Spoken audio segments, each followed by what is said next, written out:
All right, we're back for part 2. So if you joined us from the last video or if you missed it, we were talking about this idea of what the tipping point means in the context of two phenomena. One is the white flight, and two is the lack of women and visibility of women in the corporate offices and CEO titles. And so what they found out is that when there is a certain ratio to or percentage to the total makeup of that minority within that bigger majority, you start to inhabit change. You start to have a rippling effect of adoption. And this kind of goes back into the really, really famous theory of the 80-20 theory. And Gladwell actually even references this theory in the next section of the book. The idea is that 80% of most outcomes are done by 20% of the work, people, etc. It is not a mass movement, but a small group of people who are enacting the change.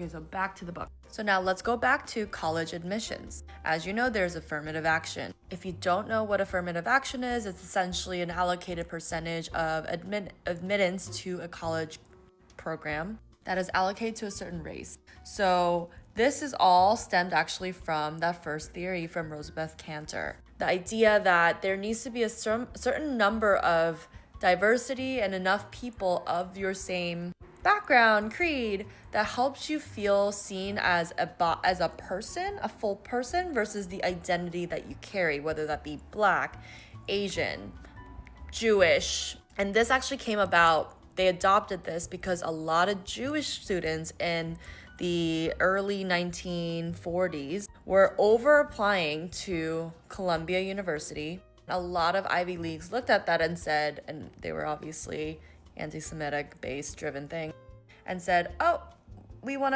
representation, so we want to make sure it's diversified and we don't want to base it on merit. And there's some schools that don't do this. And Gladwell actually references in this book that Caltech is one of the only schools that don't do this and base it on merit. And so there's actually a whole table about how the rise of Asian admittance has grown over the years. But besides that point, let's look at Harvard's admission rates. And this is according to that Kantor rule of thirds, magic thirds, where a certain proportion of your group should stay a certain way.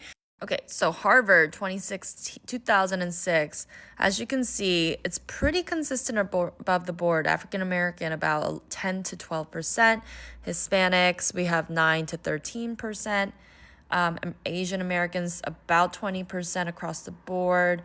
Native Americans maybe doesn't even break 2.53. And then here we are, whites and others, we have 60% across the board. The funny part about all this, it was kind of a ruse, and the colleges actually messed up trying to uphold this in the court that they didn't do a good job explaining, because they try to use the rule of thirds, Kantor's theory, to prove that they needed affirmative action to hold a diverse environment and campus. So let's look at this court decision. So Students for Fair Admissions versus Harvard. This is actually really, really recent. This was last year. When Harvard had their defense come up, they essentially used the Kantor argument. Your Honor, we need diversity on the campus, and that requires us to have a certain percentage of and certain amount of people to be on campus. But they were actually far from reaching that third, that they never actually disclosed how many people were required for them to achieve that ratio. But rather, they used this argument of the third to say this is why we're holding the spots. But rather, what they were doing is they were backfunneling other admittance to the college campuses for higher donors or